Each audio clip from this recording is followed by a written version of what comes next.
So we'll go over some problems in section 9A related to functions. Um, we continue from the previous video of section 9A.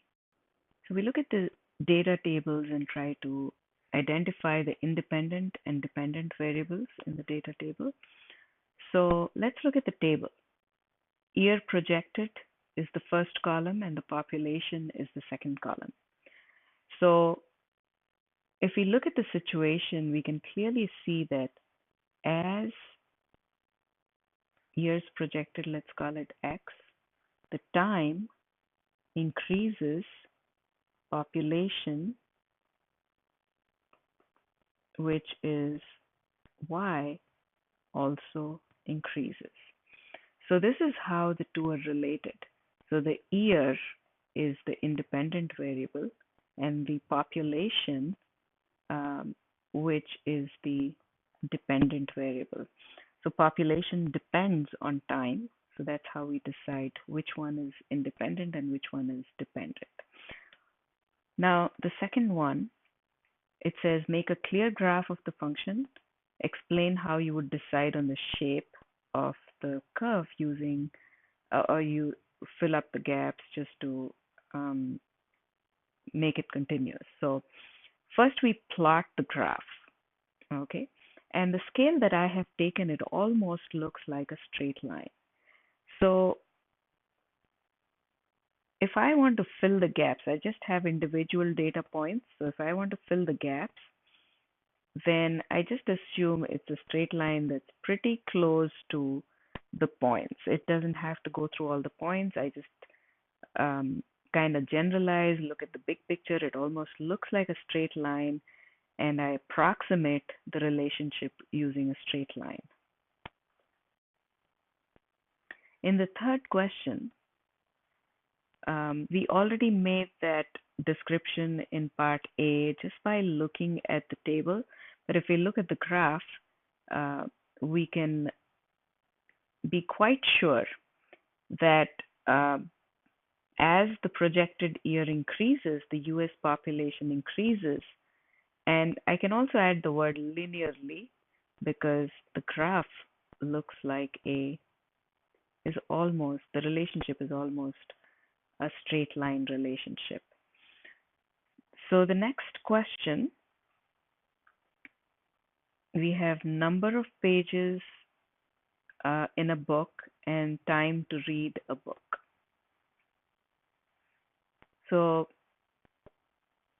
the first variable is X and the second variable is Y.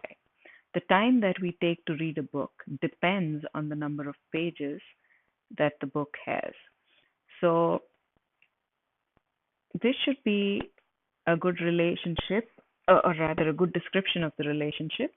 As the number of pages in a book increases, the time that it takes to read the book increases. So that makes sense. If it's more pages, then we can assume that we're going to take longer to read the book. So X, the independent variable, is the number of pages, and what depends on it is the reading time. So that would be the dependent variable. So domain of the function is all possible values of X, and X lies between 0 and 2000. We're just putting some reasonable limits. I'm sure there is some book out there which is about 2000. Let's just assume that a maximum of 2000 pages is possible in a book. So the domain is all possible values of X, and X here is the number of pages. So let's say it is from 0 to 2000. The range is all possible values of Y, which is the dependent variable. That is the reading time. And it goes from 0 to, and there is a maximum, or if you eventually just stop reading the book, basically that could be just anything, just infinity. So you can put some reasonable limit there. So that would be the domain and range of that function. Make a rough sketch of the graph. So put the pages on the x-axis. because the independent variable always goes on the x-axis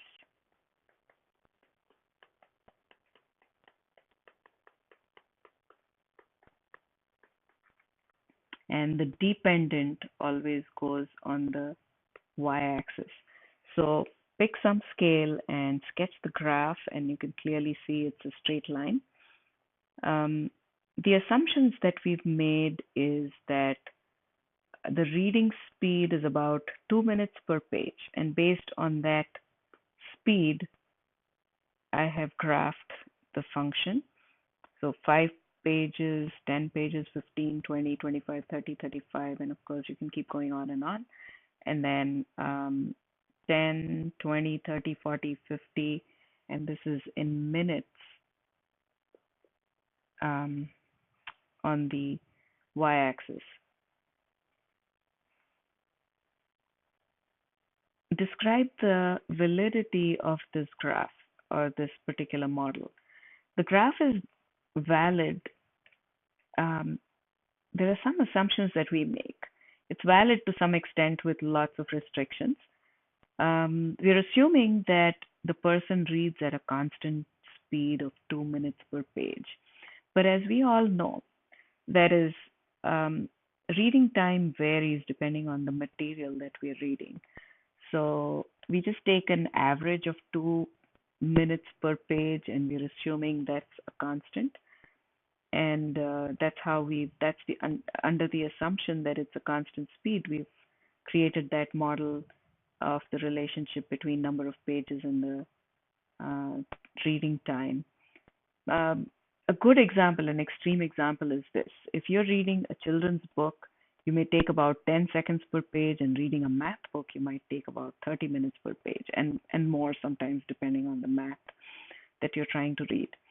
So obviously, this model is going to work with lots of restrictions, assuming strictly that it's 2 minutes per page and the material is readable in 2 minutes per page.